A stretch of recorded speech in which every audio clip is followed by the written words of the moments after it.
Hey guys, tonight we begin with the hidden world behind convent walls, where piety and chastity were preached, but not always practiced. Because while the Middle Ages left behind grand cathedrals and sacred manuscripts, they also left behind court records, confessions, and letters that reveal a far less saintly side of medieval nuns. One that includes secret lovers, hidden pregnancies, escape tunnels, and even full-blown orgies conducted under the guise of spiritual ecstasy. So before you get comfortable, take a moment to like the video and subscribe, but only if you genuinely enjoy what I do here. And let me know in the comments where you're tuning in from and what time it is for you. It's always fascinating to see who's joining us from around the world. Now dim the lights, maybe turn on a fan for that soft background hum, and let's ease into tonight's journey together. When a woman entered a medieval convent, she was expected to leave the world behind. Along with her dresses, jewellery, and last name, she also handed over her right to any physical affection, ever again. In theory, she became a bride of Christ. In practice, the marriage was often open to interpretation. The vow of chastity was serious business. No touching, no flirting. Definitely no midnight rendezvous in the cloister garden with Brother Thomas from down the hill. But as any good historian, or bishop with a headache, will tell you, vows are only as binding as the will to follow them, and in many convents, the will was flexible. For some nuns, the vow of chastity was treated more like a suggestion. After all, if you're locked behind stone walls for decades, surrounded only by other women and the occasional suspiciously handsome confessor, things can get blurry, very blurry. Some got creative. There were whispered arguments that affection didn't count if it wasn't intentional. Others leaned into spiritual loopholes. If Christ was your heavenly husband, then who could object to a little passion, mystical or otherwise? Especially if you wrote it down in Latin. Reports from church officials, sent to check that everything was pure and pious, often contained delicately phrased complaints like excessive familiarity between sisters, or unescorted male visitors to the orchard. Translated, someone was misbehaving, and it was probably happening near the apples. Then there were the convents that ran more like noble dormitories. Wealthy families would send off their troublesome daughters with the clear expectation that someone else would deal with their enthusiasm. Some convents tried. Others shrugged and hoped the bishop didn't visit too often. Of course, not every nun strayed. Many lived genuinely devout lives, praying, studying, and baking bread that could dent a helmet. But others, let's just say they interpreted the rule of chastity the way people today interpret unlimited breadsticks. So yes, chastity was written in ink, sworn before God, and embroidered into the rule books. But behind those quiet walls, things were occasionally rewritten. Pregnancy, as a general rule, is difficult to explain away, even more so when you're a nun. While you could conceal a secret lover or smuggle in a wheel of contraband cheese, a growing belly was significantly harder to tuck under a habit, and even harder to explain without implicating at least one person, several sins, and occasionally a confused donkey. Medieval convents were supposed to be sanctuaries of chastity, but reality had other ideas. Church records, bishopric complaints, and truly scandalized abbesses all suggest one consistent truth. Nuns were getting pregnant. Not hypothetically, not symbolically, physically, undeniably, and inconveniently pregnant.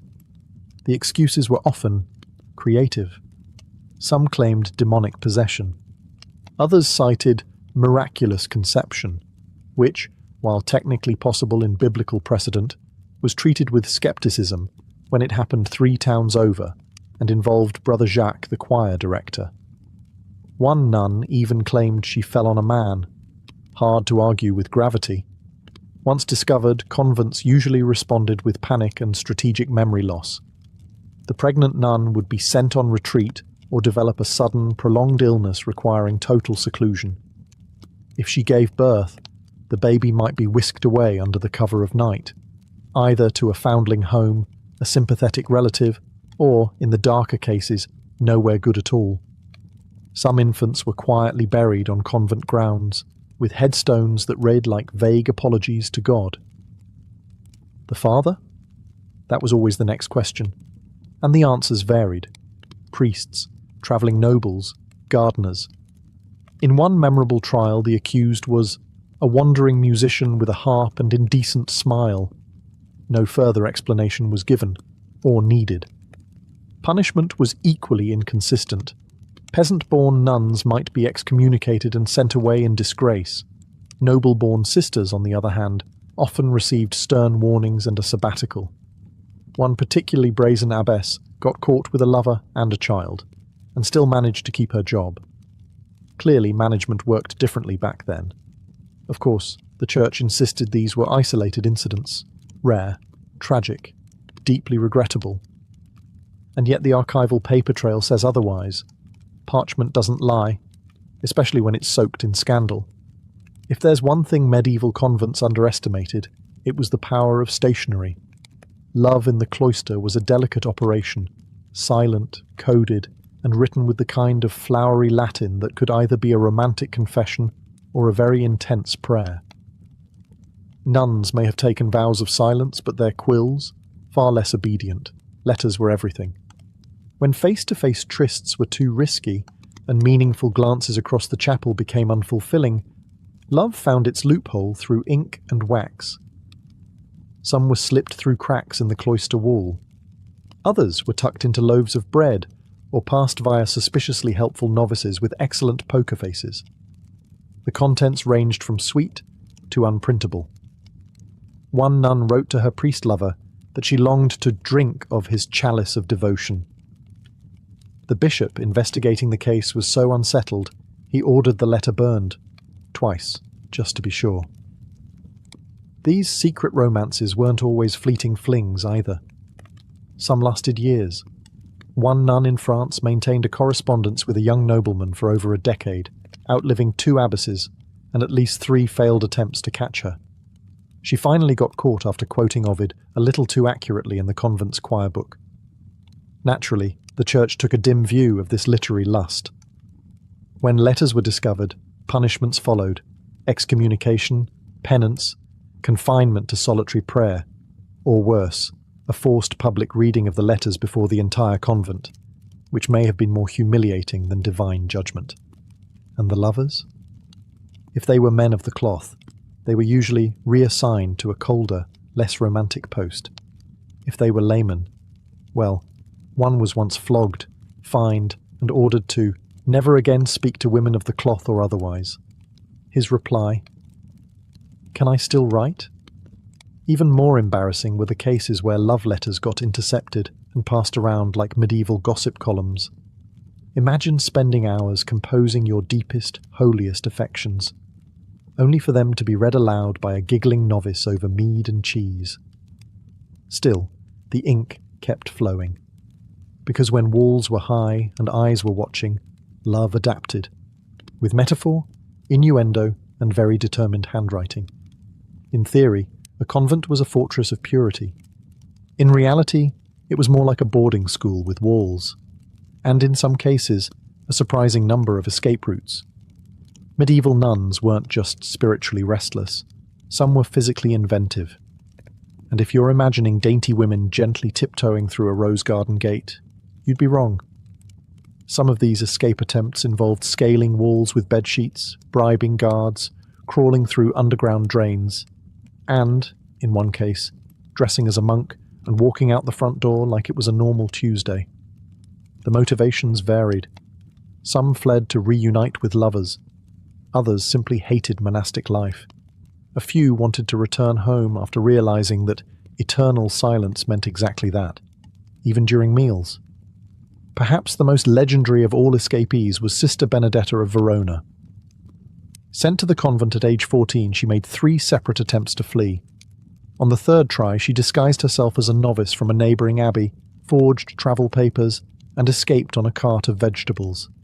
She reportedly made it halfway to Venice before being caught, not because of her disguise, but because she kept trying to flirt with the guard. Some escapes were more dramatic. In Saxony, a group of nuns staged a collective breakout after their abbess banned music. They overpowered the gatekeeper with a loaf of stale bread and vanished into the woods. Church authorities later described them as disoriented and unrepentant, which frankly sounds like the tagline for an excellent medieval drama. When caught, escaped nuns were usually hauled back and subjected to some delightful combination of public shame, fasting, and being locked in a cold stone room with nothing but a crucifix and disappointment. Repeat offenders, and there were many, might be transferred to stricter convents, where the food was worse and the walls were higher. But for some, even that wasn't enough to extinguish the flame of rebellion. A few nuns escaped, married their lovers, and lived out their days pretending they'd never seen a cloister, let alone lived in one. Because sometimes the habit just didn't fit, and the window was open. Every scandal has its icon, and in the annals of convent impropriety, Sister Agnes of Würzburg deserves her own stained glass window, preferably one that blushes. Agnes was, by all accounts, an intelligent and charming nun with a notable gift for music, prayer, and hosting a night in her cell for over a year. Yes, a night. A real one. Armour, sword, probably some tragic backstory. His name has been lost to history, which is suspicious in itself. But what we do know is that he was reportedly recovering from wounds sustained in battle. Where exactly this battle took place is unclear. It may have been in a field, a tavern, or perhaps the convent courtyard after he tripped trying to sneak in. According to the bishop's records, the night was discovered after a novice reported strange clanking noises coming from Agnes's cell. Upon investigation, church officials found the man hiding behind a tapestry, eating preserved figs and humming hymns to pass the time. His only defense: Sister Agnes is a healer, of both body and soul. Agnes, to her credit, did not deny the affair. In fact, she seemed genuinely annoyed to be interrupted. She stated that she was caring for the wounded, and that compassion is a holy virtue, which is true, though rarely invoked to justify cohabitation with a chain-mailed boyfriend. The scandal rocked the convent, not just because of the affair, but because of the duration. A few weeks, even a secret rendezvous, forgivable. But 12 months, during which the knight was seen at least twice wearing a borrowed monk's robe and helping with garden chores. That took planning and commitment. The fallout was swift and theatrical. Agnes was stripped of her position, publicly shamed, and reassigned to a stricter order. The knight? Fined and exiled, though one record dryly notes that he did not seem regretful, which is probably the most medieval way of saying he smirked the whole time. As for Agnes, she later wrote letters protesting the church's hypocrisy, quoting scripture and medical texts in her defense. One line stood out: "Had I let him die, I'd be a sinner still." Not all scandals in medieval convents involved sneaking knights or secret letters. Some were louder, moaned, wept, and trembled in full public view, all while claiming to be in contact with the divine. Enter the mystic nun. In the Middle Ages, certain nuns were known for having ecstatic religious visions. These weren't your average quiet moments of reflection. No, these were full-bodied, eyes rolled back, trembling on the floor spiritual encounters. And while some church officials called them holy, others had questions. Mostly, why did these visions sound so enthusiastic? Take Sister Beatrix, a nun from the Low Countries, who claimed Christ came to her nightly. Not metaphorically, physically. Her writings described embraces of divine warmth and spiritual union beyond the veil of flesh. At one point she declared herself wedded to the Lamb, which might sound innocent until you read the parts where she compared his presence to fire that spread within and without. Subtle. Then there's Hadovich of Antwerp, a 13th century mystic whose poetry reads like the medieval version of a steamy romance novel, if that novel were set entirely inside a chapel. She wrote of consuming love and being pierced by divine light. Some of her lines were so vivid that later church scholars tried to edit them into more appropriate metaphors. The original versions, however, are preserved, and eyebrow-raising. To be fair, not every nun faked their ecstasy. Many were sincere.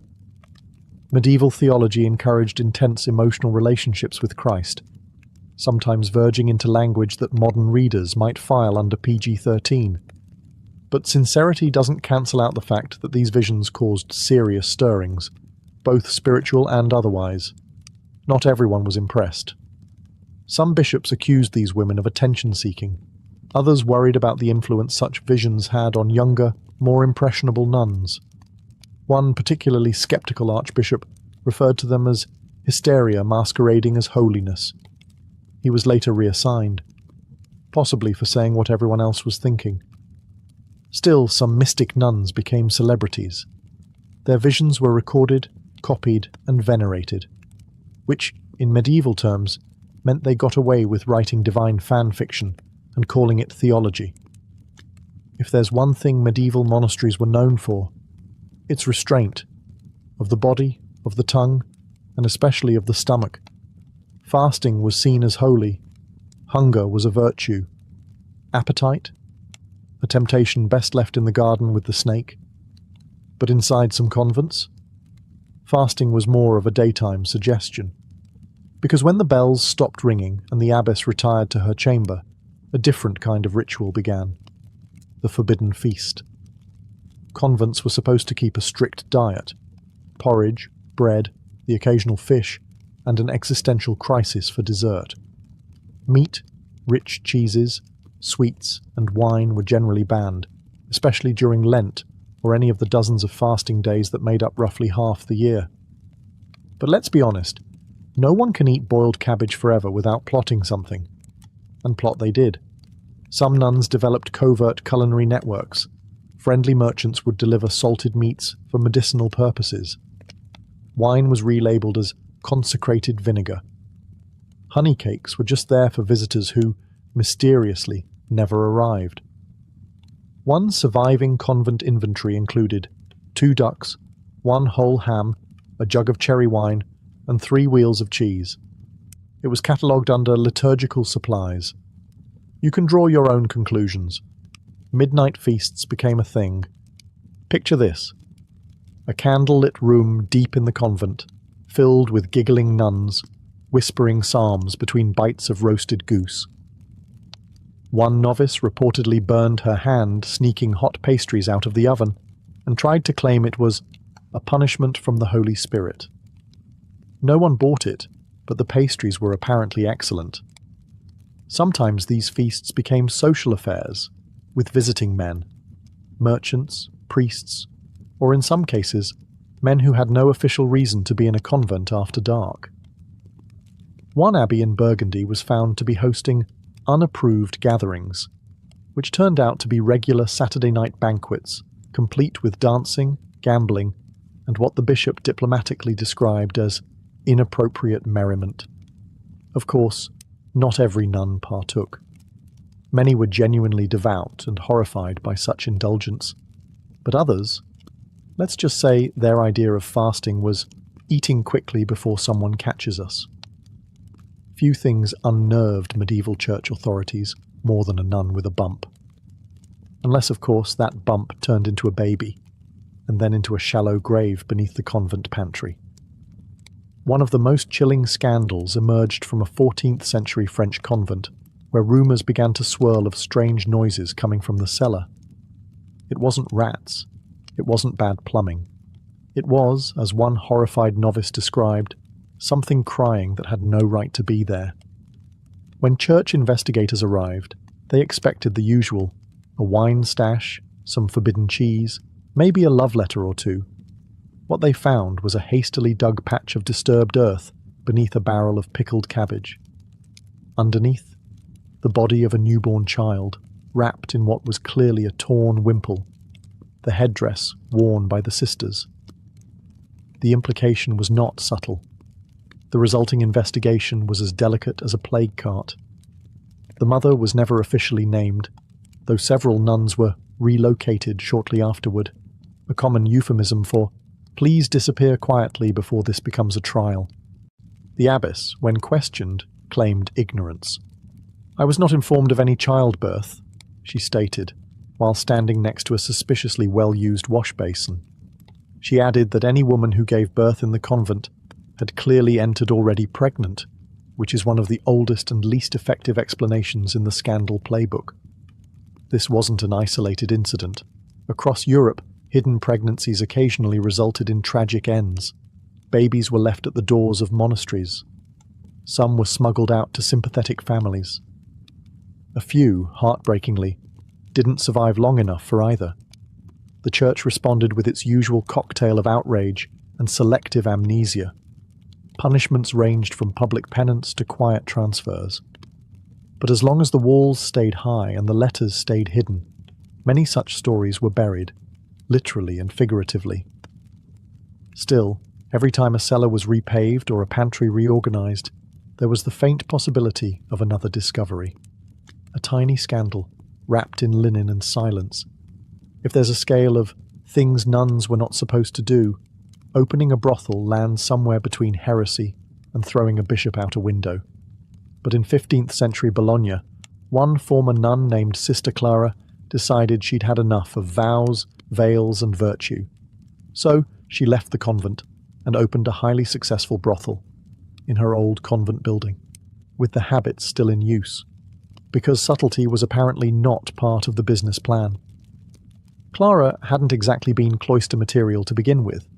Church records describe her as willful and frequently absent from vespers. Translated, she didn't show up for prayer and possibly had plans involving wine and someone named Marco. Her decision to leave the convent wasn't particularly dramatic. She simply walked out and never returned. The real drama began later, when passers-by noticed the convent had suddenly become very popular with men who had no known interest in theology. According to a local magistrate, Clara employed women, some ex-nuns, others just creatively unemployed, and ran the establishment with military efficiency. Clients reportedly paid extra for costumes.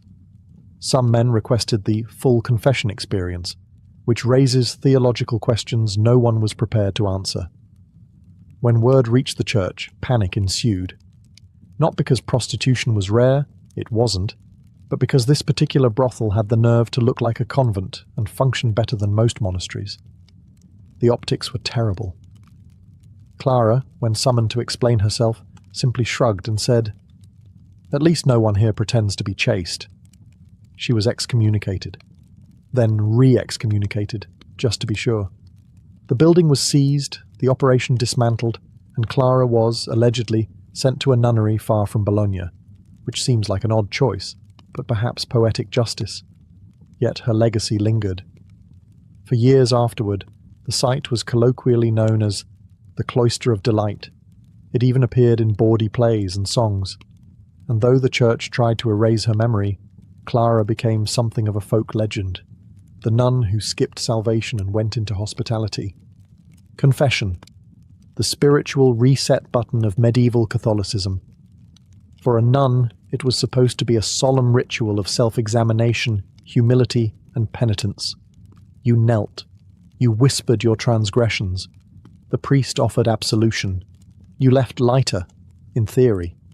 But in practice? Confession occasionally led to more sins than it forgave. Enter the confessor scandal, a genre of misbehavior so common it nearly became cliché. The setup was simple. One priest, many nuns, and an enclosed space designed specifically for private conversation about temptation. What could possibly go wrong? Quite a lot, it turns out. Some confessors took their spiritual duties seriously. Others took ministering to the soul as an open invitation to explore the rest of the nun's emotional terrain, especially if she was young, anxious, or from a wealthy family whose influence might protect them both. Boundaries were porous, the curtains were thick, and ecclesiastical supervision was mostly theoretical.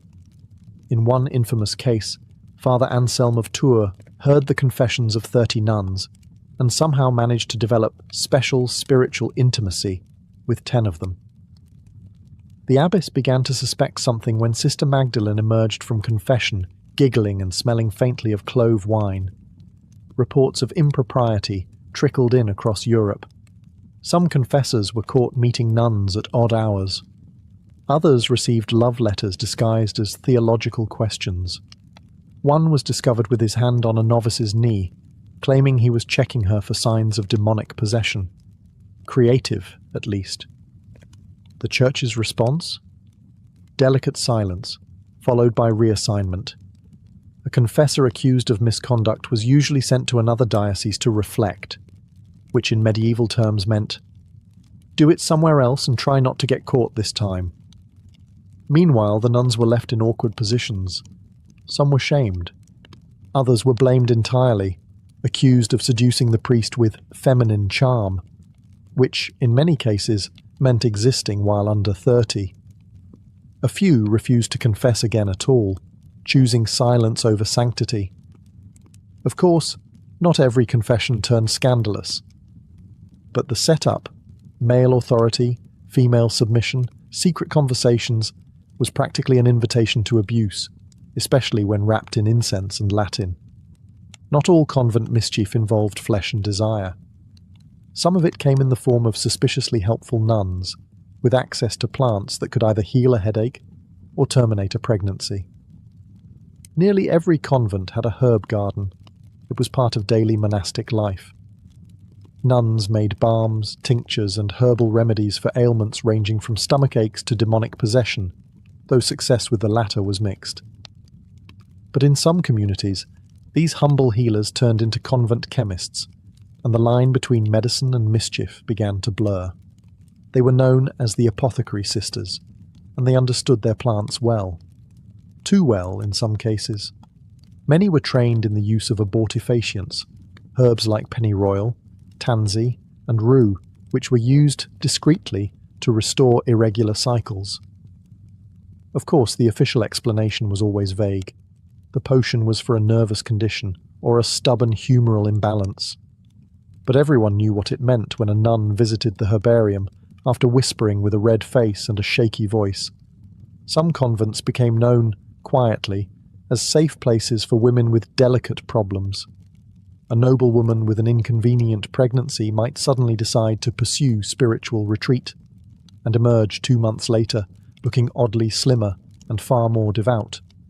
Sister Hildegard of Trier was particularly famous, described in records as an herbalist of great discretion. According to one very nervous male witness, her concoctions could calm a restless body, silence an inconvenient cough, or undo what the flesh hath done. You had to admire the poetic phrasing. Of course, the Church did not officially approve. But as long as things stayed quiet, and the patients left looking grateful rather than pregnant, few bishops asked questions. It was easier to assume the sisters were simply very good at teas. That said, there were darker rumours. Stories of potions slipped into wine, or love spells crafted with hair and bone. Most were likely exaggerated. But some convents did face inquiries for harbouring witch-like tendencies, which in 15th century Europe was not the sort of review you wanted from your local inquisitor. For most medieval nuns, public exposure was a spiritual hazard. But for some, it became a legal necessity, especially when their private transgressions turned into public litigation. Across Europe, convents occasionally found themselves dragged into secular courts. The causes varied. Inheritance disputes, dowry claims, property feuds, and, more awkwardly, cases involving illicit affairs, pregnancies, and behaviour that was not befitting a bride of Christ. That last phrase appeared often. It was medieval legal code for someone's been up to something. One particularly spectacular case came from Florence, where a nun named Sister Constanza sued a priest for breach of promise. She alleged that he seduced her in the confessional, promised to leave the priesthood, and then, tragically, didn't. She provided letters, witnesses, a very pointed poem. The court was so flustered, it delayed judgment for 3 years, hoping everyone involved would die or take vows of silence. Another case in Cologne saw an abbess accused of misusing convent funds. to buy luxury linens, spiced wine, and gifts for visitors. The visitors, it turned out, were male, under 30, and unusually well-groomed for pilgrims. The trial records read like an expense report for a high-end inn. The abbess claimed the items were for spiritual hospitality. The court disagreed. Sometimes the church tried to keep things in-house. Canon law was supposed to handle naughty nuns. But when crimes spilled over into civil territory, like theft, child abandonment, or contractual fraud, secular judges had to step in. And they were often unprepared for veiled women quoting scripture while denying everything with holy indignation. One nun in Burgundy was charged with attacking another nun over a man. During questioning, she claimed she had been possessed by jealousy and possibly by the devil. A 2-for-1 defense that bought her reduced penance and a relocation. These courtroom dramas were usually quieted as quickly as possible. The church didn't enjoy broadcasting its internal soap operas, but word always got out. Local taverns would buzz with phrases like, "Did you hear about the nun with the wine bill?" Or, "She brought her dowry and her boyfriend to court." In a world where few could read and fewer could fact-check, relics were the medieval version of verified badges. And some convents collected them with all the restraint of a modern teenager at a clearance sale. Holy bones, scraps of cloth, drops of saintly blood, these items drew pilgrims, donations, and prestige. For many nuns, relics were sacred connections to heaven. For others, they were more like revenue streams. Take Abbess Euphemia of Thuringia, who claimed her convent housed a piece of Mary Magdalene's hairbrush. Not a splinter of the true cross, not a veil fragment, but a grooming tool from the most misunderstood woman in Scripture. Euphemia described it as heaven-scented and encouraged visiting pilgrims to kneel before it and leave coins. The bishop, on inspection, discovered it was almost certainly a comb from a local merchant and smelled faintly of rosemary and goat. Then there's the convent in Bruges that proudly displayed the fingernail of St. Apollonia, patron saint of toothaches. When scholars examined it, they found it was, in fact, a sliver of cow horn. The abbess insisted the miracle came not from the relic itself, but from faith in its idea, a bold theological pivot to say the least. Some nuns became quite creative. One claimed to have a handkerchief used by the Virgin Mary, still damp with tears, centuries later. Another swore she owned a thorn from the crown of thorns, despite living in a convent located hundreds of miles from any known trade route. When asked how she acquired it, she simply smiled and said, "The Lord provides." To be fair, not all these relics were fakes. Some were genuinely ancient, mysterious, and possibly holy. But the sheer volume of relics claimed by convents, including 6 different skulls of John the Baptist and 3 navels of Christ, suggests that enthusiasm occasionally outpaced accuracy. Still, relics worked. Pilgrims came, coins clinked, and convents that couldn't attract visitors with sermons found that bones, real or not, were excellent marketing. Behind the convent walls, it wasn't all rosaries and repentance. Some nuns were running soft power empires, conducting correspondence, managing land, and outmaneuvering bishops, all while pretending to care deeply about embroidery. These weren't your average sisters.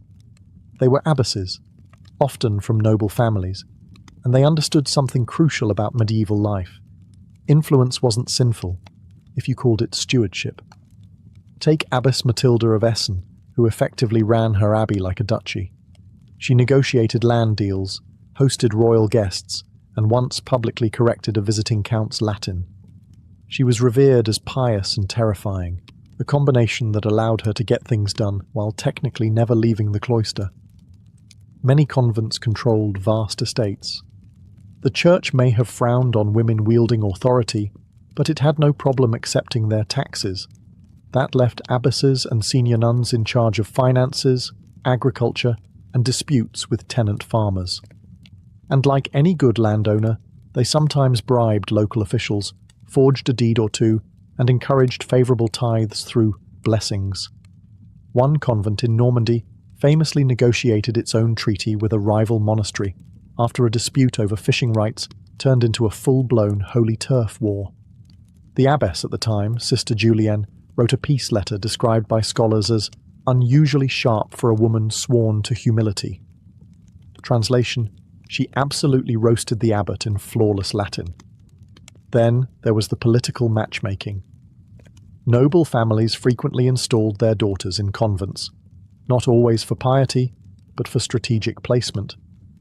A nun from the right lineage could serve as a family agent, passing along information, lobbying quietly, or even delaying papal decisions with conveniently lost letters. Some convents had spies, some had lawyers.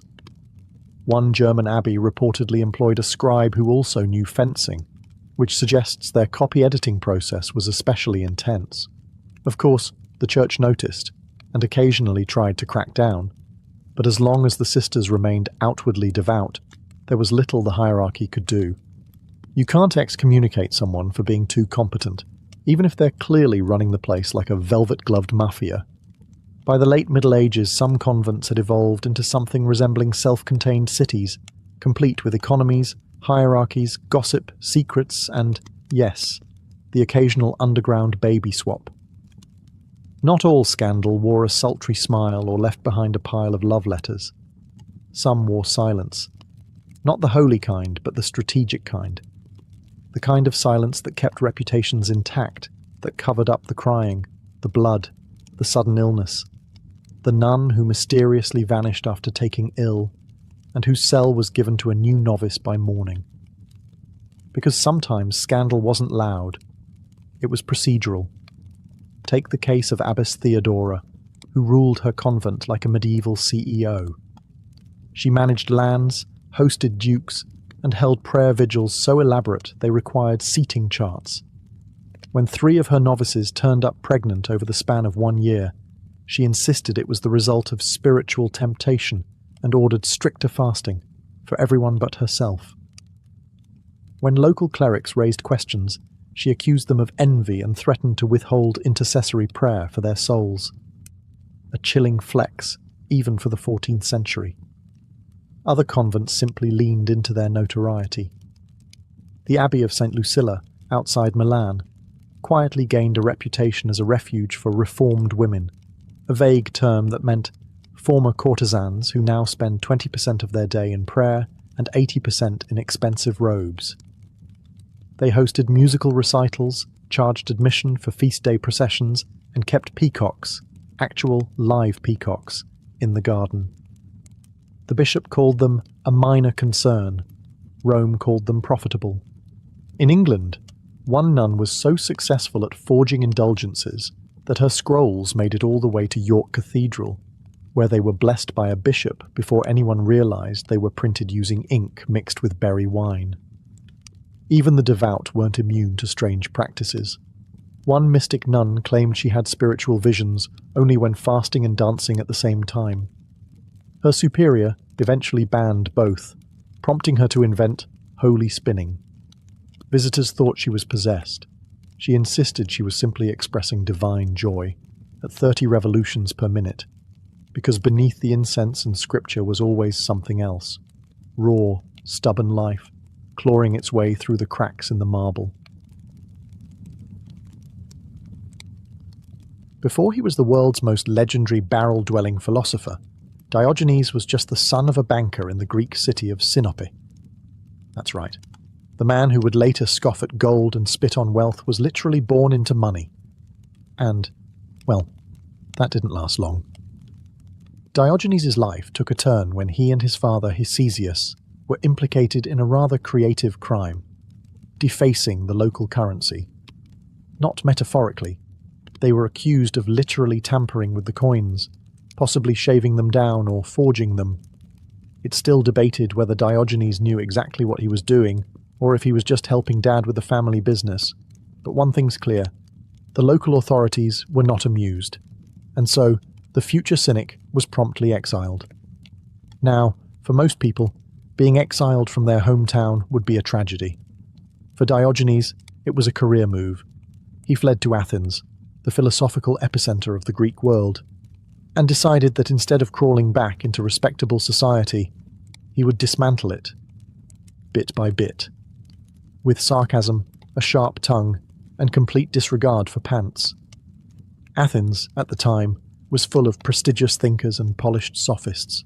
Plato, Aristotle, the whole gang. Diogenes, penniless and technically homeless, didn't care. While others debated metaphysics in linen robes, he rolled into town with a dog-like grin and a mission: expose every shred of hypocrisy he could sniff out. And yes, dog-like isn't a metaphor. He embraced it.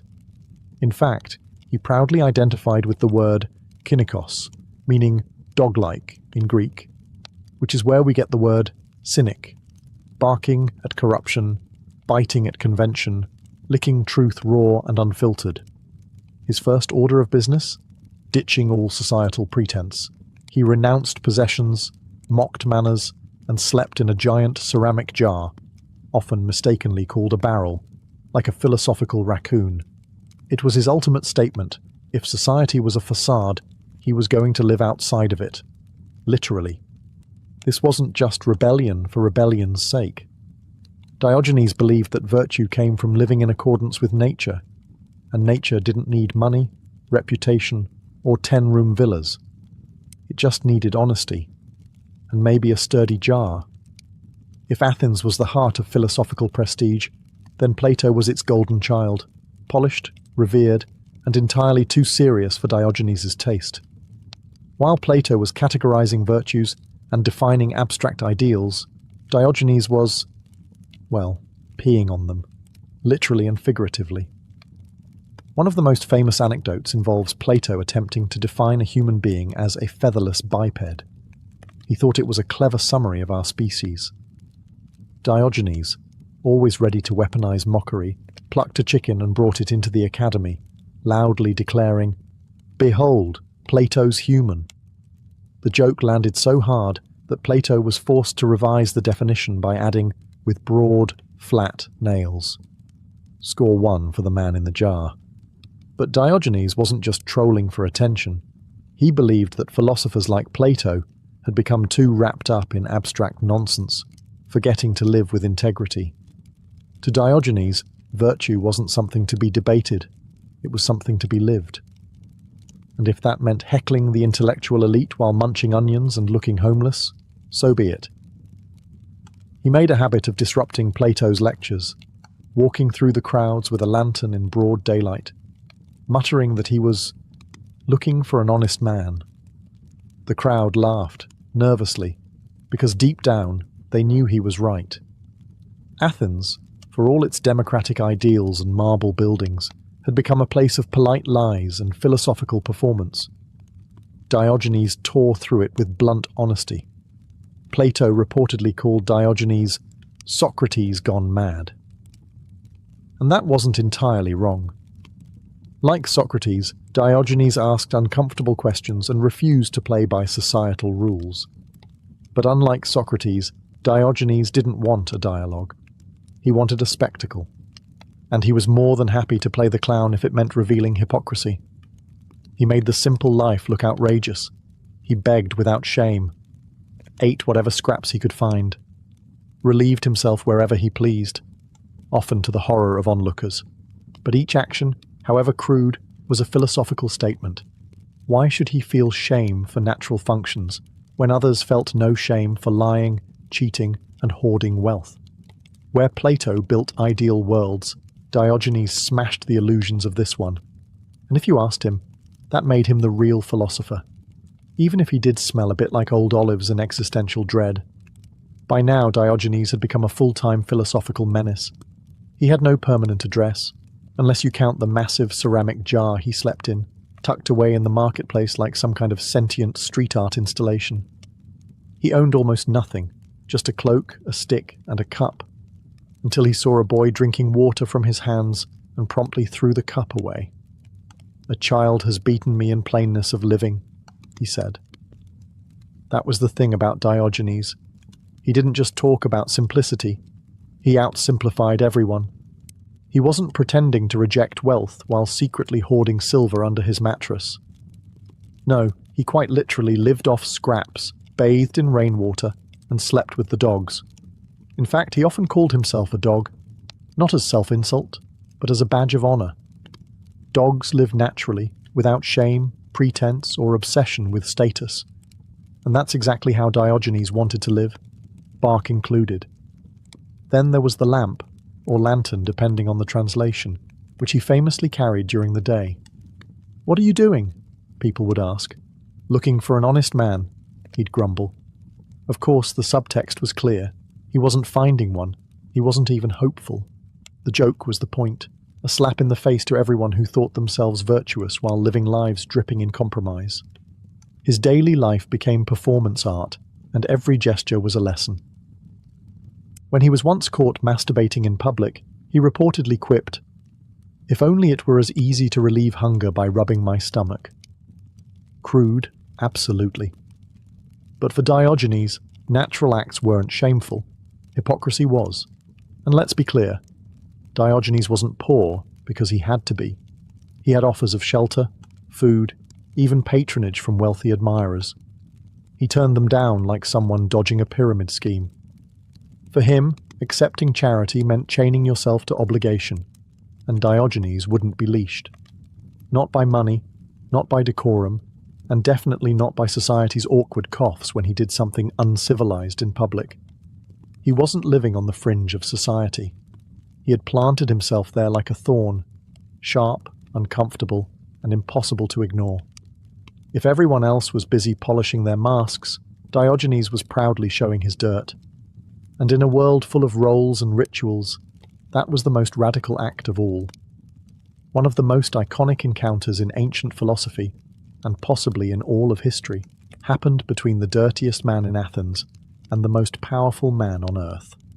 Enter Alexander the Great, a young conqueror with the ego of a god and the army to back it up. After hearing stories about Diogenes, Alexander was intrigued. Here was a man who had nothing, wanted nothing, feared nothing, and yet commanded attention across the Greek world. Naturally, Alexander had to meet him. He found Diogenes lounging in his jar, sunbathing like a stray cat that just happened to be fluent in moral philosophy. The king of Macedon approached and asked the famous question, "Is there anything I can do for you?" And Diogenes, without even sitting up, replied, "Yes, stand out of my sunlight." Meek drop. Alexander's entourage was horrified. This man had just dismissed the ruler of most of the known world like an annoying street vendor. But Alexander, he was impressed. According to legend, he turned to his men and said, "If I were not Alexander, I would wish to be Diogenes." It's the kind of statement history professors love to quote, and YouTube comment sections love to misattribute. But regardless of its historical accuracy, the moment captures the essence of Diogenes. In a world obsessed with power, he was untouchable because he wanted absolutely nothing. He had no palace, no army, no reputation to protect. You can't bribe a man who sleeps in a jar. You can't blackmail a man who begs for food. And you definitely can't impress a man who finds luxury laughable. What Diogenes taught Alexander, and the world, was that true power comes from needing nothing and fearing no one. That was Diogenes' ultimate rebellion, not shouting on the streets, not urinating on social customs, but stripping life down to its barest essentials and daring anyone to call him poor. In a single sentence, he reduced one of history's greatest conquerors to a shadow blocking the sun. And unlike most philosophers, Diogenes didn't just preach this freedom. He lived it so fully, even emperors felt small in his presence. Now imagine trying to impress your friends after that. Good luck. By now, Diogenes wasn't just a local eccentric. He was the embodiment of a new way of thinking. Cynicism. And not the watered-down version we throw around today when someone's being grumpy about politics. No, the original cynicism was feral, raw, and had fleas. Diogenes believed that society had become rotten because it was built on lies. Lies about happiness, virtue, success. People spent their lives chasing wealth, climbing social ladders, and stuffing their heads with abstract nonsense. Diogenes took one look at all that and said, "No thanks. I'd rather sleep in a pot and eat scraps." At its core, cynicism was about living in harmony with nature. That meant shedding all artificial needs, luxury, fame, political ambition, and returning to a life of simplicity and self-sufficiency. If nature didn't hand you a golden goblet, then maybe you didn't need one.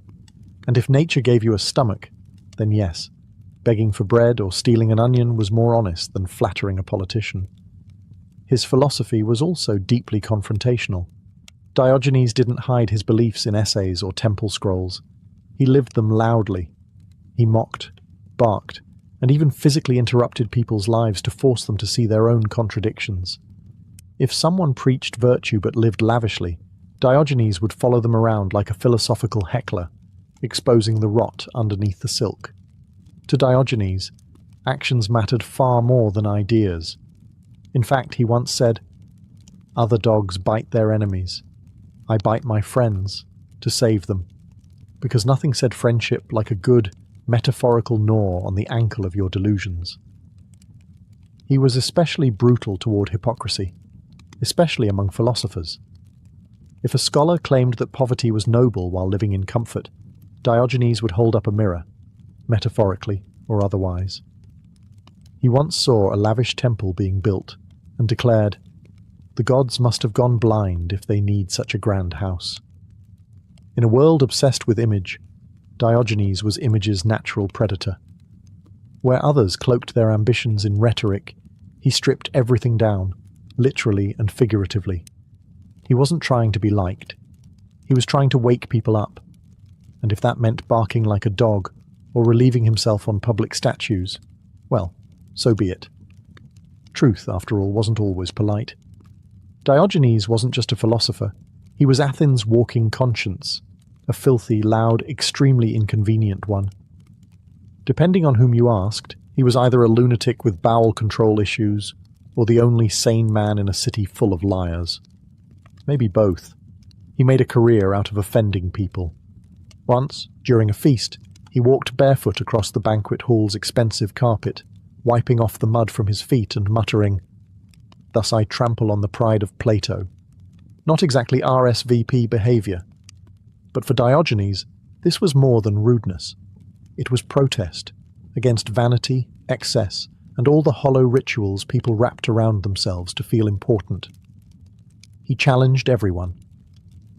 When he saw a wealthy man donating to the poor just to be admired, Diogenes muttered, "That's not charity, that's investment." Another time, he saw a man getting angry at being slapped and said, "You shouldn't be upset. It was just flesh striking flesh." This wasn't just philosophy, it was psychological judo. But the real genius of Diogenes wasn't just in what he said, it was how he lived. His daily existence was a critique of everything people took for granted. He turned the world upside down and held it there, waiting to see what coins fell out. Naturally, not everyone appreciated the free lessons. He was ridiculed, attacked, and even arrested, though trying to arrest a man with no possessions and no shame was like trying to confiscate smoke. In one city, after being captured and sold as a slave, yes, really, he calmly told the auctioneer, "Sell me to a man who needs a master." Let that sink in. He ended up with a Corinthian man named Xeniades, who didn't just buy Diogenes. He took him home and let him run the household, educate the children, and essentially become a sarcastic live-in life coach. Somehow, Diogenes turned slavery into a lecture series. Whether insulting kings or mentoring children, Diogenes stayed painfully consistent. He mocked all power structures, even ones he accidentally became part of. If someone ever did try to praise him too much, he'd remind them that he was just a dog chasing truth, and occasionally peeing on golden statues. He was society's permanent splinter. The more you tried to ignore him, the deeper he lodged into your conscience. To say Diogenes had strong opinions about social conventions would be like saying the sun is a bit warm. He didn't just reject polite customs. He launched a one-man war against them with the ferocity of a barefoot prophet and the hygiene of a disobedient raccoon. Bathing? Overrated. Dining etiquette? Pointless. Shame. a tool used by cowards and hypocrites to hide behind marble columns. Diogenes believed that most societal norms weren't there to help people. They existed to control them, to shame them into conformity, and to separate the powerful from the poor. So naturally, he decided to live in a way that defied every single one of them. He often walked around barefoot through broken streets, even in the winter.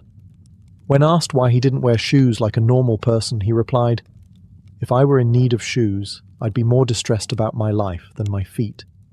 Diogenes also had a knack for performing embarrassing bodily functions in public, and not out of ignorance. He knew exactly what he was doing. These acts weren't random, they were statements. He believed that if something was natural and necessary, it shouldn't be a source of shame. In other words, if you're going to scold me for burping, but not for cheating your neighbour, your moral compass is broken.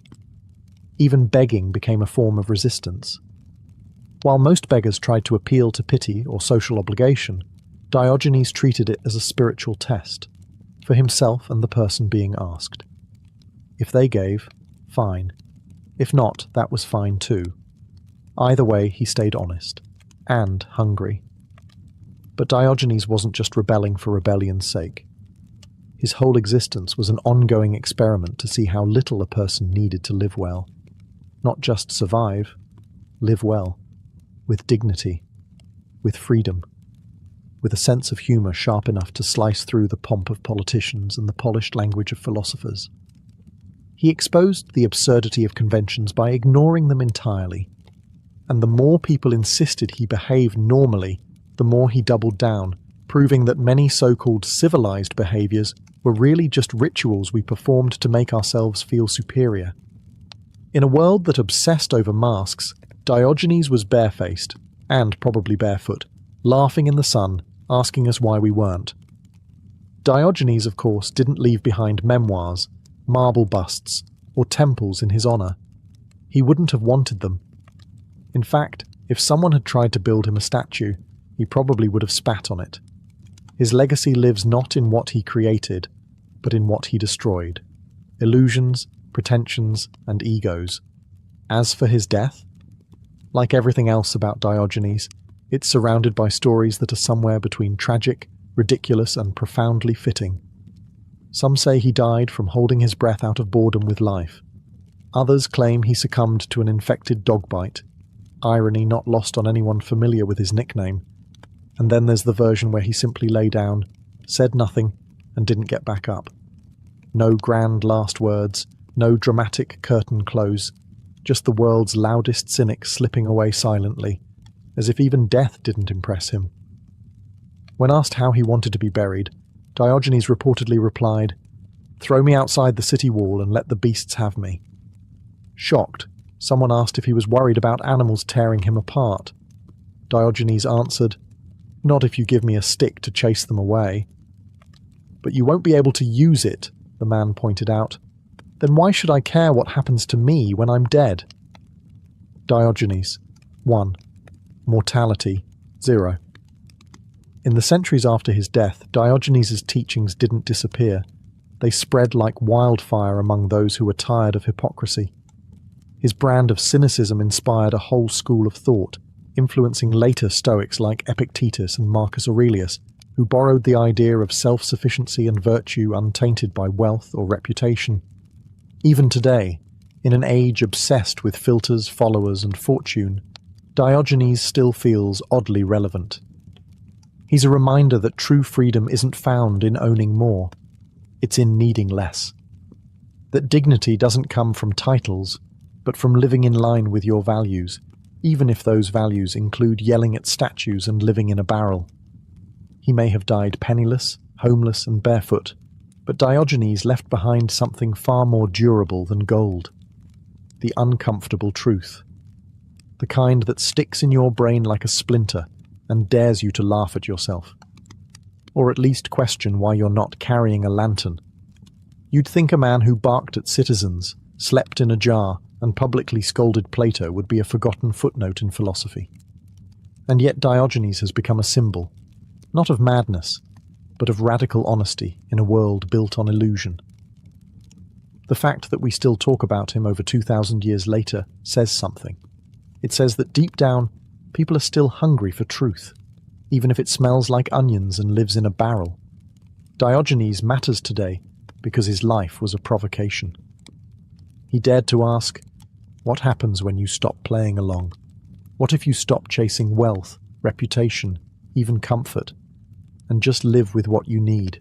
Strip away all the performance, the polite lies, the curated identities. What's left? According to Diogenes, what's left is real freedom. In a society built on image, ancient Athens or Instagram, his rejection of appearances hits harder than ever. He didn't just question authority or wealth. He questioned the need for them. That's why so many thinkers, from Stoics to anarchists to comedians, have drawn inspiration from him. He's the original minimalist, the spiritual grandfather of every "I quit my six-figure job to live in a van" story you see online. Even Diogenes' crudeness has a place. He used shock not to offend, but to expose. He wanted people to feel the discomfort, because that's where reflection starts. If you're more disturbed by someone relieving themselves in public than you are by corruption in government or greed in religion, then Diogenes would say your priorities are upside down. And while his methods were unconventional, the core message is timeless. Virtue is not something you buy, brand, or broadcast. It's how you live when no one's watching. Or, in Diogenes' case, when literally everyone is watching and you just don't care. He reminds us that wisdom doesn't always wear robes. Sometimes it shouts from a jar, laughs in your face, and refuses to move out of the sunlight. In a world overflowing with noise, branding, and nonsense, Diogenes invites us to be something different, honest, unfiltered, and just a little bit dog-like. And maybe, just maybe, that's what makes him the wisest lunatic who ever lived. By the early 1870s, the northern plains were seething with tension, a slow, grinding build-up of broken promises, land theft, and cultural collision. At the heart of it was the Black Hills, a region sacred to the Lakota Sioux, who called it Paha Sapa. The US government had recognized this territory as belonging to the Lakota in the 1868 Fort Laramie Treaty. On paper, the land was theirs forever, but forever, in this case, lasted about 6 years. Everything changed in 1874, when gold was discovered in the Black Hills by an expedition led by none other than George Armstrong Custer. Word got out, and like flies to honey, thousands of prospectors poured into the region, violating the treaty and desecrating sacred ground. The government, rather than enforce its own agreement, tried to buy the land from the Lakota. They refused. This wasn't just about gold. It was about survival, sovereignty, and the erosion of their way of life. To Washington, the Lakota and their allies were now hostiles. They weren't negotiating. They were resisting. The US Army was ordered to bring all native groups onto reservations by January 31st, 1876. Any group that didn't comply would be treated as enemies. Many didn't even receive the message, scattered as they were across vast winter hunting grounds. Others simply refused. They had no intention of abandoning their freedom for a life of dependence and confinement. What was forming on the plains wasn't just a disagreement, it was a collision course. A loose alliance of Lakota, Cheyenne, and Arapaho warriors, led by legendary figures like Sitting Bull and Crazy Horse, began to gather. They were not a formal army, but they were bound by purpose, to protect their land, their people, and their way of life. They knew war was coming. Meanwhile, US military planners, confident in their numbers and technology, saw the tribes as disorganized and divided. They couldn't have been more wrong. The Plains warriors were highly mobile, intimately familiar with the terrain, and motivated by the deepest of causes. The powder keg was lit, the fuse was burning, and soon, the clash that would become the Battle of Little Bighorn was hurtling toward history. George Armstrong Custer was not your average military officer. By 1876, he was a household name, a flamboyant, divisive Civil War hero with a reputation for boldness, recklessness, and a dangerous addiction to glory. With his flowing blonde hair, flashy uniforms, and appetite for headlines, Custer seemed more suited to a stage than a battlefield. And yet, his daring had earned him both respect and resentment. After the Civil War, Custer had been assigned to the western frontier as a lieutenant colonel in the 7th U.S. Cavalry. His job, enforce federal Indian policy, which increasingly meant forcing native tribes onto reservations, peacefully, if possible, violently, if necessary. By 1876, Custer was eager for a fight. His political ambitions were simmering, and a decisive military victory could restore his reputation after a public feud with President Ulysses S. Grant's administration. He wasn't just chasing Indians, he was chasing relevance. As tensions escalated with the Lakota and their allies, Custer was ordered to join a three-pronged campaign to locate and subdue the so-called hostiles. The plan was to encircle the native encampments and force them into submission. Custer's column would approach from the east, while General John Gibbon's troops came from the west and General George Crook's forces advanced from the south. But from the beginning, the plan suffered from overconfidence and poor coordination. The terrain was rugged, the distances vast, and the intelligence shaky at best. Most US officers, including Custer, believed they were facing a small, scattered group of warriors. They had no idea that thousands of Lakota, Cheyenne, and Arapaho had come together for a summer gathering near the Little Bighorn River, the largest native force ever assembled on the plains. Custer, as usual, wanted to strike quickly and claim the glory for himself. He declined reinforcements, refused to bring Gatling guns that would slow him down, and ignored orders to wait. Instead, he pushed ahead with his 600 men, splitting his forces into 3 battalions for a surprise attack. It was audacious, bold, and catastrophically misinformed, because what lay ahead was not a broken village of stragglers. It was a unified, battle-hardened force ready to defend its way of life. And Custer, with his signature flair, was about to ride straight into legend and disaster. While the US Army operated on faulty maps and faulty assumptions, something extraordinary was happening along the banks of the Little Bighorn River. Thousands of Lakota Sioux, Northern Cheyenne and Arapaho had gathered, not for war initially, but for a traditional summer encampment. It was a time to rest, to hunt, to hold ceremonies, and to be together as families and allies. But the political reality of 1876 cast a long shadow over the gathering. The native leaders knew what was coming. They had seen the treaties broken, the buffalo herds disappear, and the encroachment of railroads and settlers. They understood that this encampment, peaceful as it seemed, might soon become a battlefield, and they weren't going to run. At the center of this growing coalition was Sitting Bull, a Hunkpapa Lakota holy man and visionary leader. In the weeks leading up to the battle, he performed a powerful sun dance, a grueling ceremony of sacrifice and prayer. According to witnesses, Sitting Bull had a vision during the dance. He saw soldiers falling into the camp like grasshoppers, defeated and broken. For his followers, this was no metaphor. It was prophecy. And then there was Crazy Horse, a warrior of almost mythical skill and bravery. Quiet, reclusive, and deeply committed to protecting his people, Crazy Horse had already earned a reputation as a fearless leader in earlier battles. He would soon prove himself again, charging directly into enemy lines with a blend of daring and tactical brilliance. Other leaders, like Gall and Two Moons, also emerged as key voices. Though the tribes did not operate under a single centralized command, their unity in this moment was remarkable. They were defending more than land. They were defending freedom itself. Estimates vary, but there may have been 8,000 to 10,000 native people in the Little Bighorn Valley, including 1,500 to 2,000 warriors. They were well armed, many with repeating rifles and superior knowledge of the terrain. And most importantly, they were fighting for their homes, their families, and their way of life. Custer had expected a few hundred desperate warriors. Instead, he was about to face a formidable coalition, one born not just of resistance, but of spiritual resolve, ancestral duty, and the fierce will to survive. The storm was gathering. On June 22, 1876, Custer and his 7th Cavalry left the mouth of the Rosebud River, following tracks believed to lead to a nearby native encampment.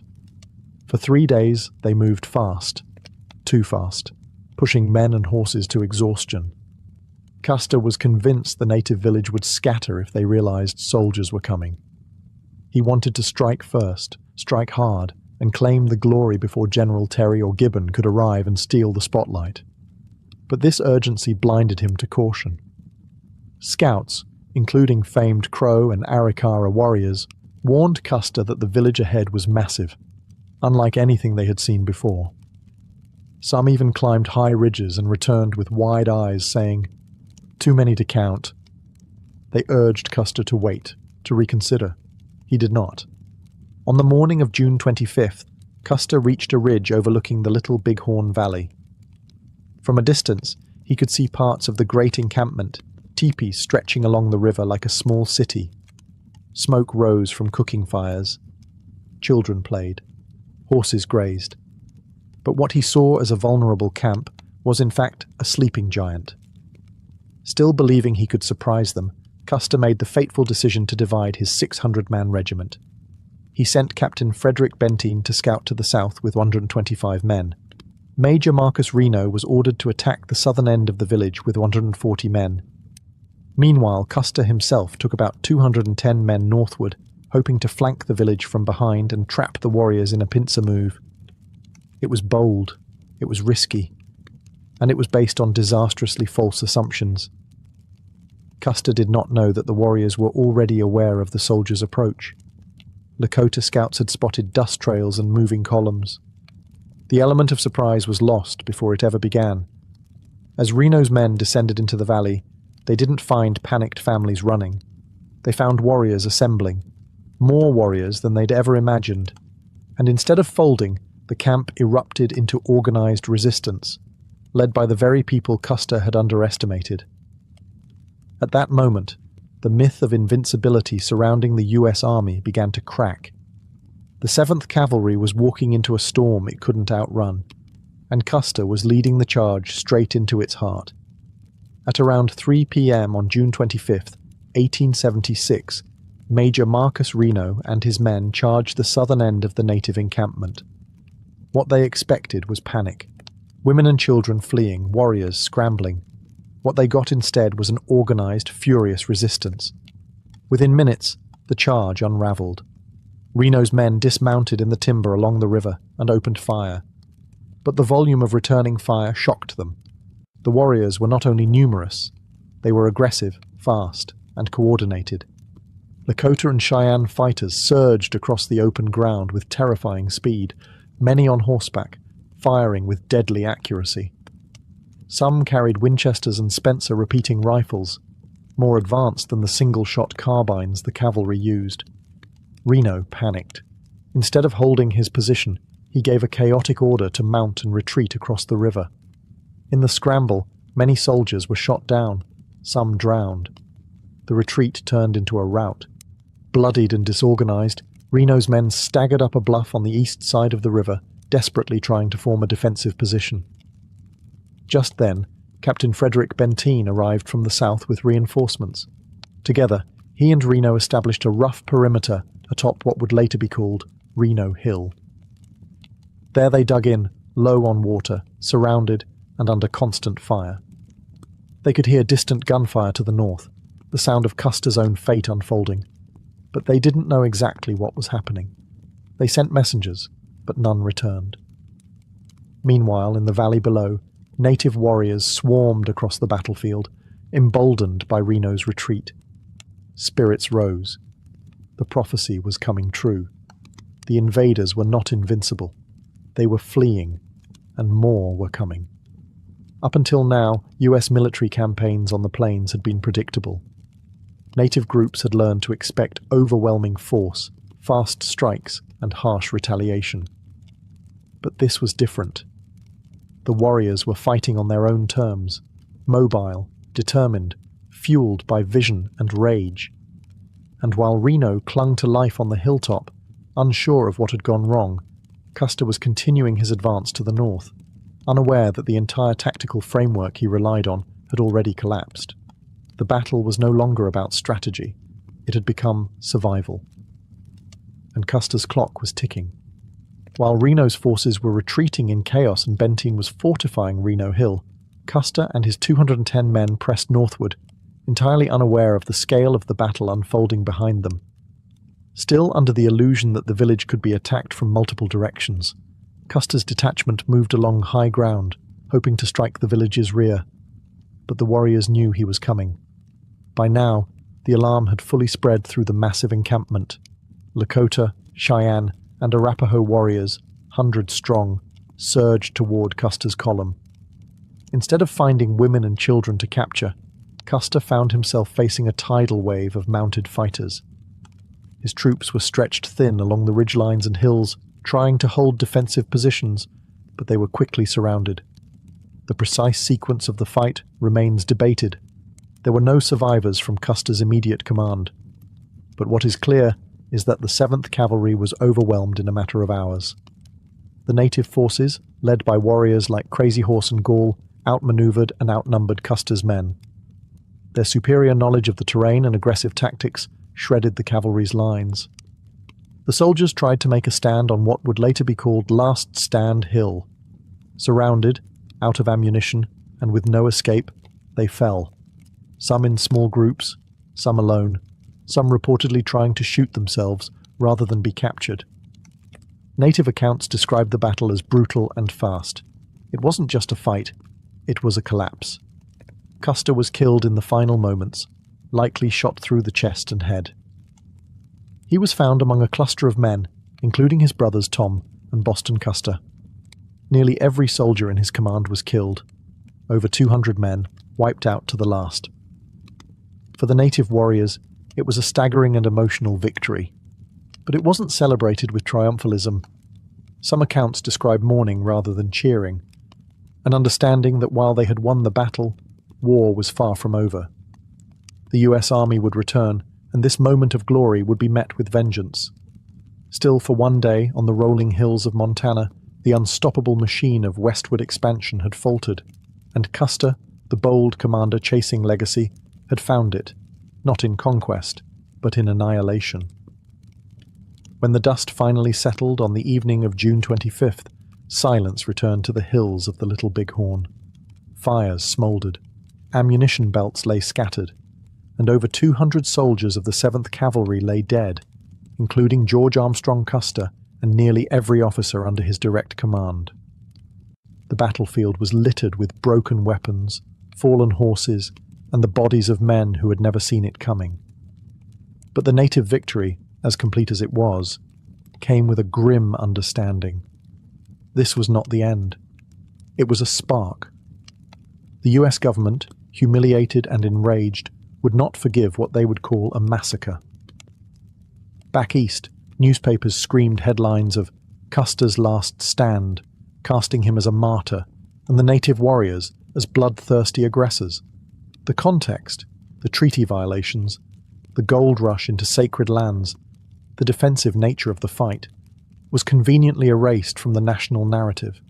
In the days that followed, native families mourned their own losses. Though victorious, they had suffered casualties too, and they knew the American response would be swift. Some leaders, including Sitting Bull, urged the people to move quickly. They dismantled the great encampment and scattered into smaller bands across the plains, preparing for the retaliation they knew was coming. It wasn't long before US troops, reinforced and rearmed, descended on the region. The defeat at Little Bighorn only hardened Washington's resolve. Policies became harsher. Treaties were torn apart. More troops arrived. The goal was no longer negotiation, it was domination. Sitting Bull eventually fled north to Canada to avoid capture, while Crazy Horse continued to fight for another year before being killed under suspicious circumstances in 1877. Many bands, starved and outgunned, were forced onto reservations, their freedom shattered. The battlefield itself was discovered by relief troops 2 days later. The scene they found was grim and haunting. Many soldiers had been stripped of their uniforms and equipment, a traditional warrior custom meant to deprive enemies of dignity. Some bodies were mutilated, others left untouched, depending on tribal customs and the intensity of the fighting. But no one could deny what had happened. Custer was gone. The 7th Cavalry was decimated. And for a fleeting moment, native resistance had achieved the impossible. They had won. The Battle of Little Bighorn was more than just a military clash. It became a symbol, warped and weaponized by history.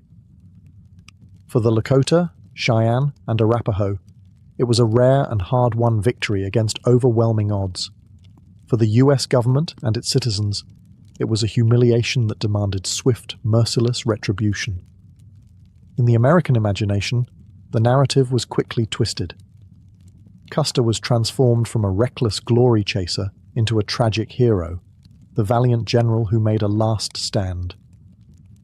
The complexity of his decisions, the arrogance of his tactics, and the injustice of the US invasion into treaty-protected lands were all swept under a wave of patriotic mythology. The press labelled the native victory a massacre, erasing the fact that it was a defensive battle on native land. But among native communities, the battle was remembered very differently. It was a moment of unity, bravery, and prophecy fulfilled. The great encampment at the Little Bighorn represented a final shining moment of freedom, before the long shadow of reservation life closed in. For many, the battle became a point of pride, a testament to resistance and resilience. It proved that the indigenous peoples of the plains were not passive victims, but active defenders of their world. Yet the cost of that victory came swiftly. Within months, military campaigns intensified. The buffalo herds, already devastated, were targeted deliberately to destroy the native food supply. Tribes were relentlessly pursued. By 1877, Crazy Horse was dead. Sitting Bull would survive longer, but even he would eventually be killed in 1890, days before the Wounded Knee Massacre, another tragic milestone in the erasure of native sovereignty. And so, the legacy of Little Bighorn became twofold, a source of inspiration and mourning. It exposed the cruelty of US expansion, the broken promises, and the ferocity of a people who refused to be erased quietly. Today, the battlefield stands as a national memorial. For years, it honored only Custer and his men.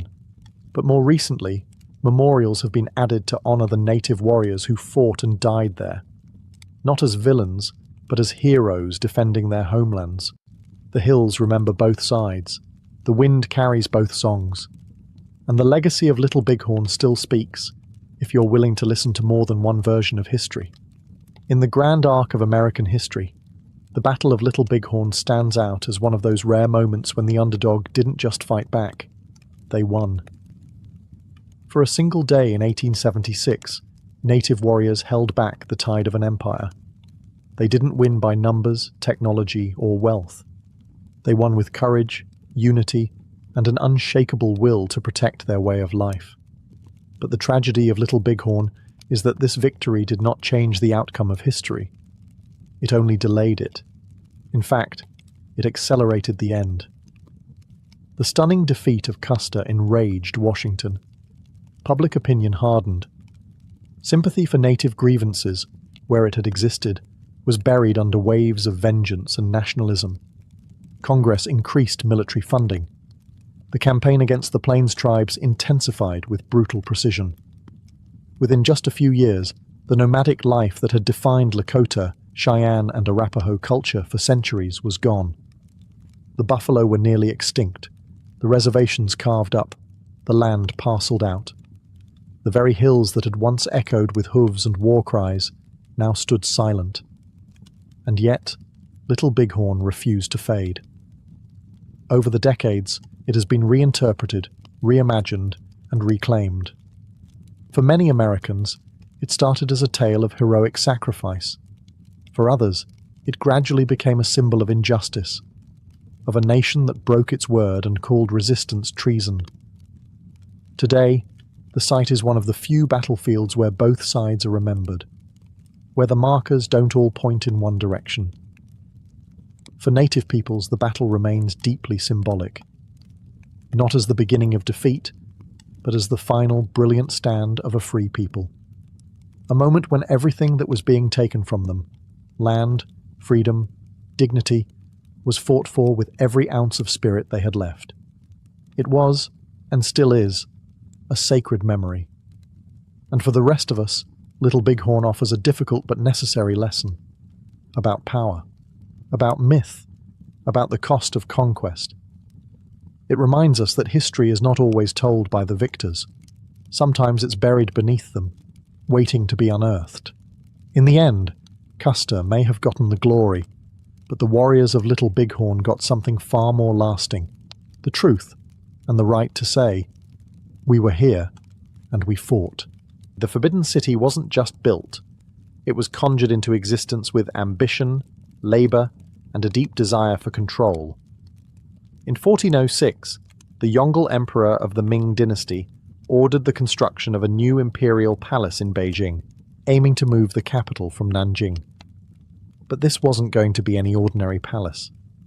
It would become the heart of the Chinese Empire, a fortified city within a city, where no one entered unless summoned, and no secrets left its walls unfiltered. Over the next 14 years, more than 1 million labourers, craftsmen, and engineers worked to complete this enormous undertaking.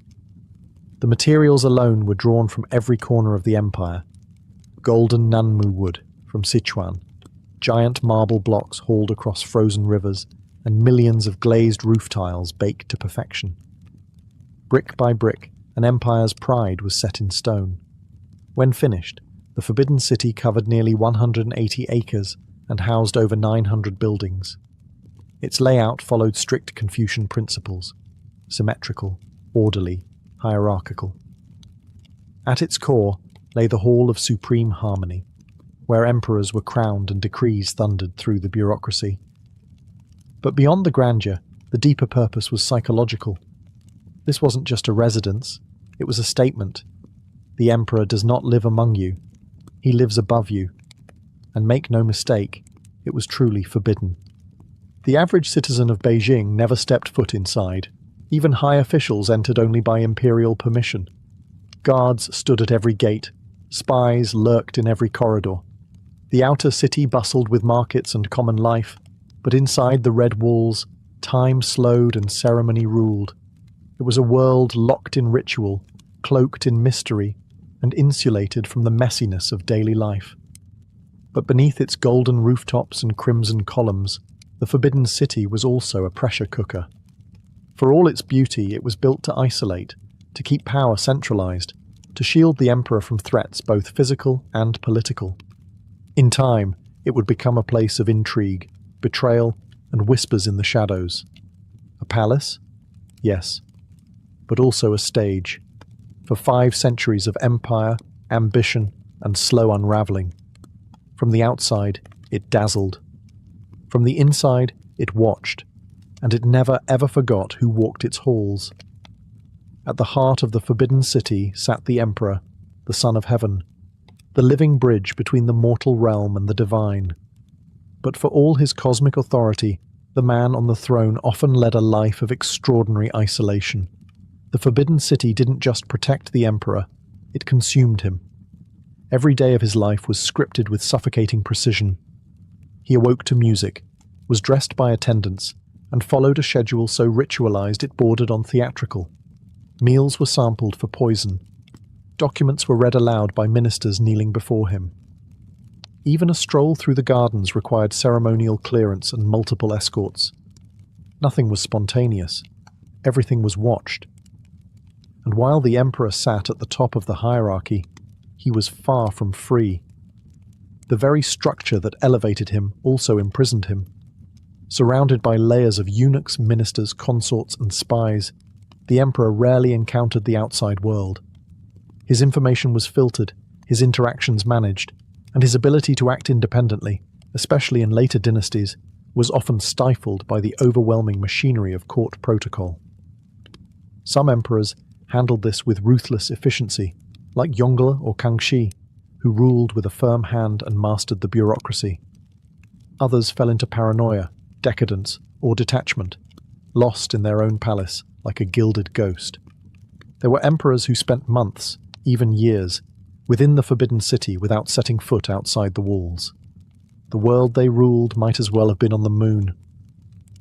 Even within the palace, access to the emperor was tightly controlled. High-ranking officials could wait days for an audience. Family members had limited contact, and heaven help the servant who crossed the wrong threshold. Protocol dictated where you could stand, how you bowed, and even what you were allowed to see. In theory, the emperor could command legions with a word. In practice, he often struggled to know who to trust or what was really happening beyond his walls. The throne might have been carved from jade and set above dragons, but it was also surrounded by curtains, layers upon layers of secrecy and ceremony. The Forbidden City crowned its emperor in gold, but it also wrapped him in silence. Behind every throne in the Forbidden City stood an invisible army, not of generals or ministers, but eunuchs. Castrated men who served within the palace, eunuchs began as humble servants, but evolved into some of the most powerful and feared figures in imperial China. In a world where women were cloistered and men were threats, eunuchs occupied a strange middle space, intimate with the emperor, yet politically useful because they could never father rival dynasties. At first, their duties were simple: managing palace chores, delivering messages, caring for imperial robes. But as the emperors became more secluded, especially during the Ming and Qing dynasties, eunuchs began to fill the vacuum. They controlled access to the emperor, filtered information, and eventually took over administrative functions entirely. Some wielded more power than generals. Others had the emperor's ear in ways even his own family didn't. And with power came ambition and corruption.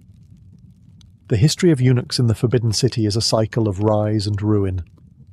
For every loyal servant, there was a schemer manipulating imperial decisions, silencing opponents, and hoarding wealth.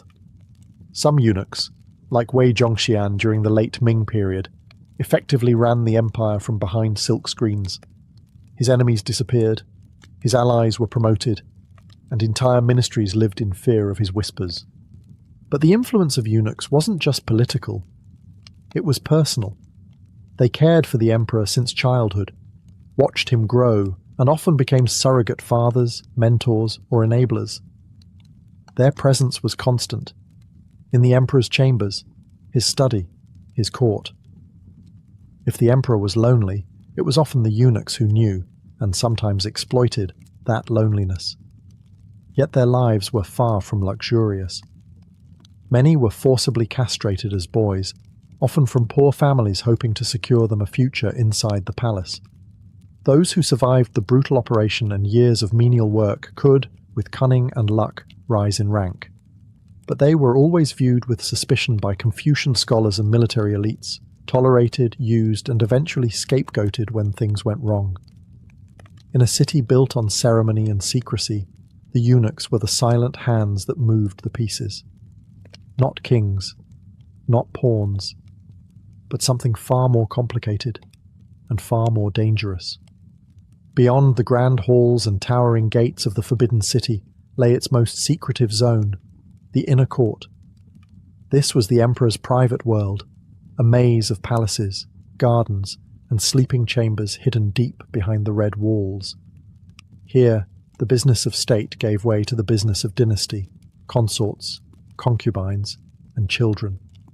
And here, politics took on a new, more intimate form, one where beauty, jealousy, and bloodlines ruled the game.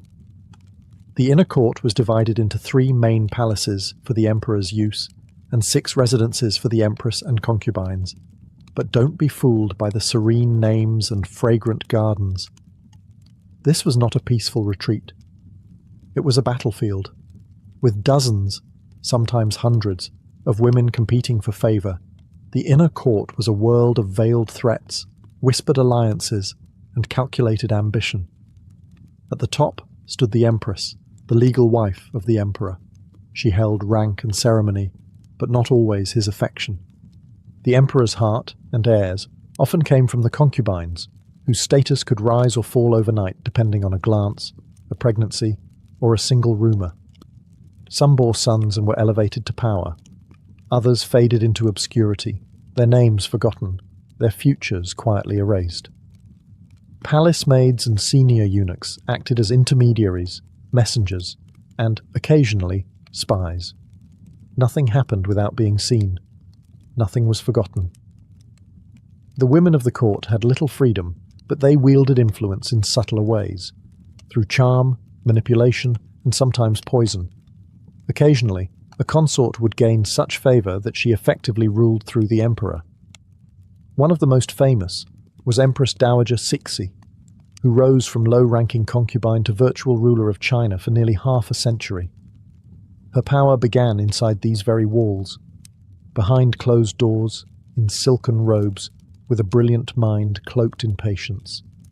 To outsiders, the inner court was silent and perfumed, a place of art, music, and refinement. But behind the latticed windows and painted screens, it was a pressure chamber where status, survival, and lineage collided. In the Forbidden City, power did not only march in boots and robes. Sometimes it tiptoed through moonlit corridors in embroidered slippers, smiling sweetly, waiting to strike. Inside the Forbidden City, every gesture had meaning. Every step, every bow, every incense offering. Nothing was done casually. This wasn't just a palace. It was a divine machine. And the emperor wasn't just a man. He was the son of heaven, the bridge between the earthly and the celestial. That meant every movement he made had cosmic weight. It wasn't just about power. It was about order. Each morning, officials lined up at the Meridian Gate long before sunrise, waiting for the morning court audience. These sessions were brief and highly choreographed. Ministers kneeled, spoke only when spoken to, and delivered their memorials with a practiced humility. Outside the palace, they were powerful men. Inside, they were shadows at the emperor's feet. One of the grandest rituals was the winter solstice ceremony, where the emperor offered sacrifices at the Temple of Heaven to ensure harmony between heaven and earth. These rituals weren't optional. They were political theatre on a sacred scale.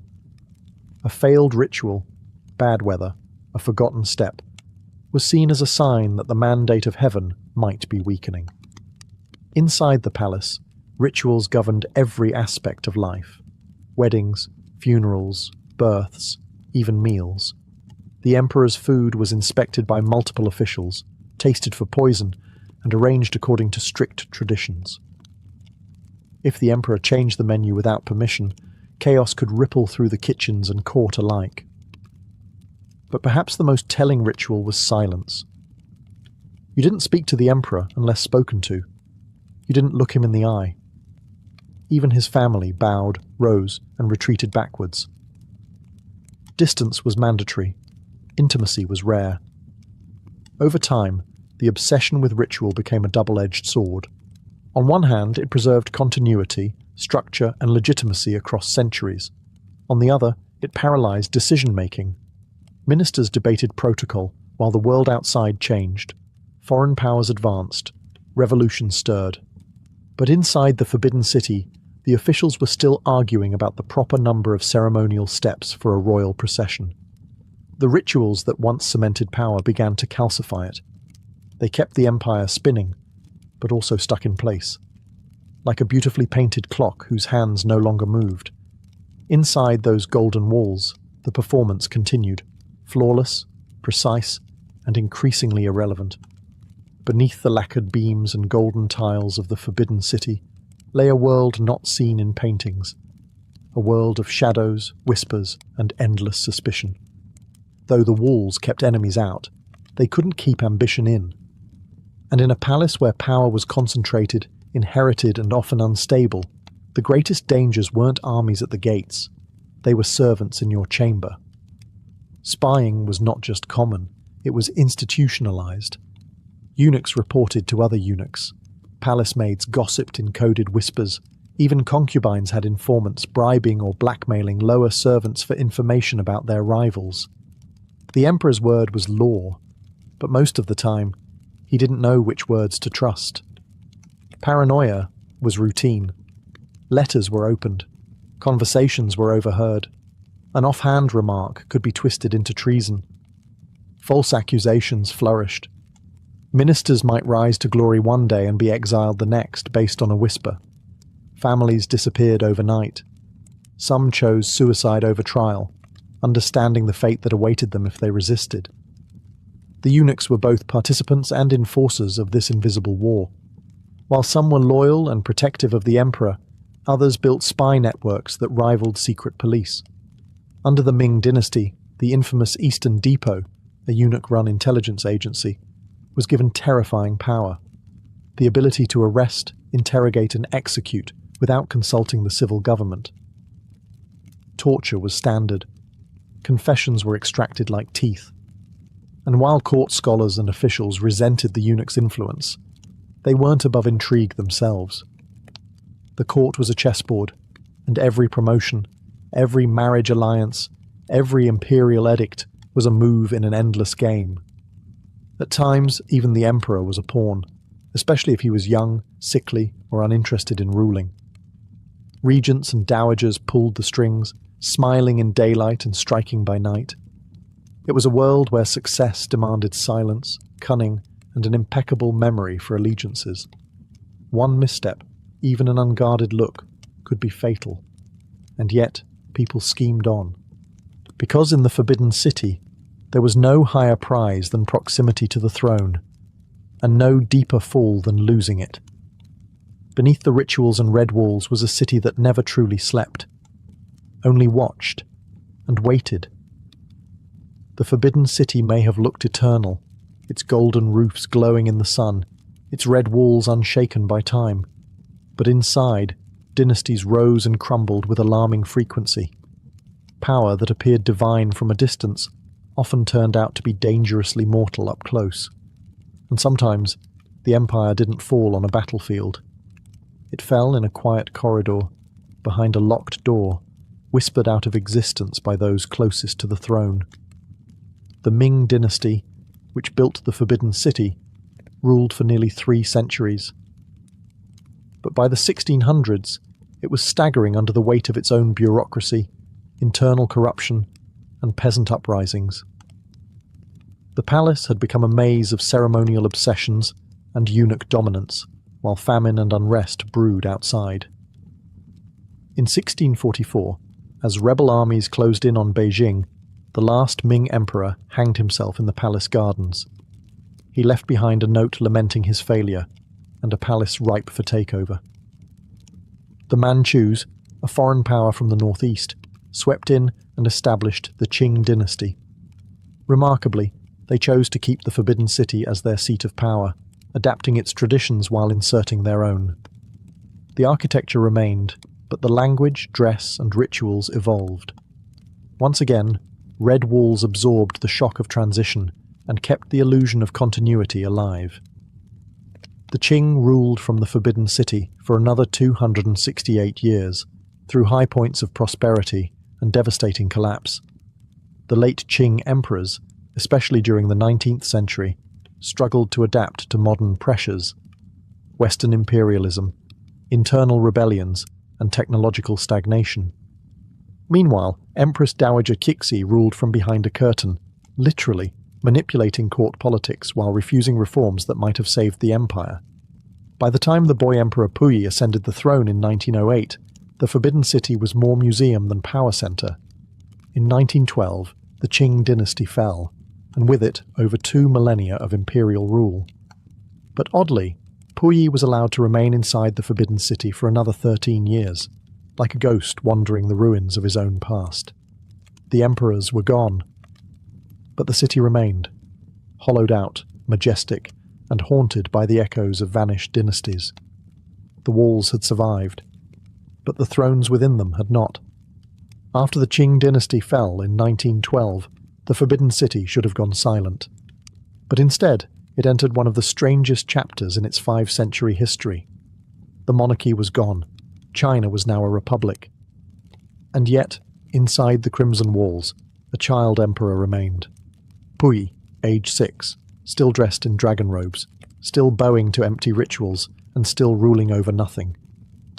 This bizarre arrangement was the result of a political compromise. The new Republican government allowed Puyi to remain in the inner court of the Forbidden City, cut off from Beijing's changing streets. Outside, warlords battled for power, and revolution reshaped society. Inside, time stood still. Eunuchs continued their duties. Meals were served in ceremonial fashion. The emperor woke, dressed, and was bowed to, a monarch without a monarchy, a boy living inside a dream already shattered. But Puyi wasn't blind. As he grew older, he began to question the world around him. He read newspapers smuggled into the palace. He saw airplanes fly overhead. Modernity buzzed outside his gates, while he lived in a museum of fading grandeur. And he knew, even if no one said it aloud, that the empire was truly gone. His isolation bred resentment, curiosity, and eventually defiance. In 1923, a massive fire broke out in the palace, a suspicious blaze that destroyed precious treasures. Puyi accused the eunuchs of theft and sabotage, and in response, he expelled hundreds of them. Centuries of palace tradition vanished overnight. The Forbidden City was emptying out. By 1924, a warlord named Feng Yuxiang finally expelled Puyi from the palace altogether. The emperor, now a young man, was escorted out through the same gates emperors had ruled from for generations. He was carried in a rickshaw, no throne, no honor guard, just a displaced figure wrapped in the memory of vanished power. But Puyi's story didn't end there. He would later collaborate with the Japanese, become a puppet ruler in Manchuria, and eventually be captured, imprisoned, and re-educated by the communist regime. In his final years, he worked as a gardener, tending flowers in Beijing, living quietly not far from the palace that once defined him. Puyi was the last to live in the Forbidden City, and when he left, he took the empire's final breath with him. Today, the Forbidden City no longer hides secrets, it displays them. What was once off-limits to nearly all of China is now open to millions. Renamed the Palace Museum, it stands as a monument not just to imperial grandeur, but to the complicated layers of history, power, and identity that shaped a civilization.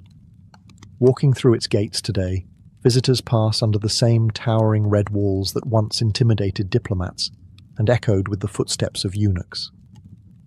The golden roofs still gleam in the sunlight, and the dragon motifs remain as fierce as ever.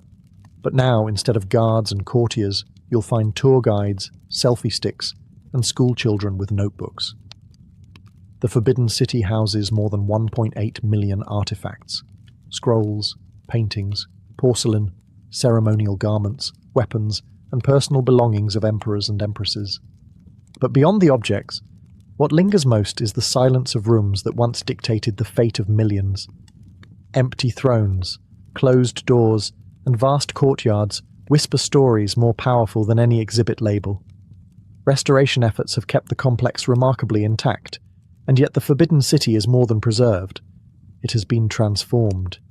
It's a living museum, a national symbol, and paradoxically, a place where the memory of autocracy now serves public education. The irony isn't lost. A palace built to exclude has become one of the most visited places on Earth. Still, beneath the tourist chatter and camera flashes, the deeper weight of the site persists. You feel it in the Hall of Supreme Harmony, where emperors once stood above a kneeling court. You feel it in the shaded corridors of the inner court, where whispers decided destinies. And you feel it in the gardens, where lonely rulers once wandered among rock sculptures, longing for a world they could barely touch. In many ways, the Forbidden City is China's mirror, a reflection of grandeur, control, vulnerability, and endurance. It's not just a relic of the past, it's a framework for understanding how history shapes the present. From isolation to revolution to public memory, it has seen every chapter, and it continues to watch. Not as a seat of power anymore, but as a witness to everything that followed after the empire's last breath.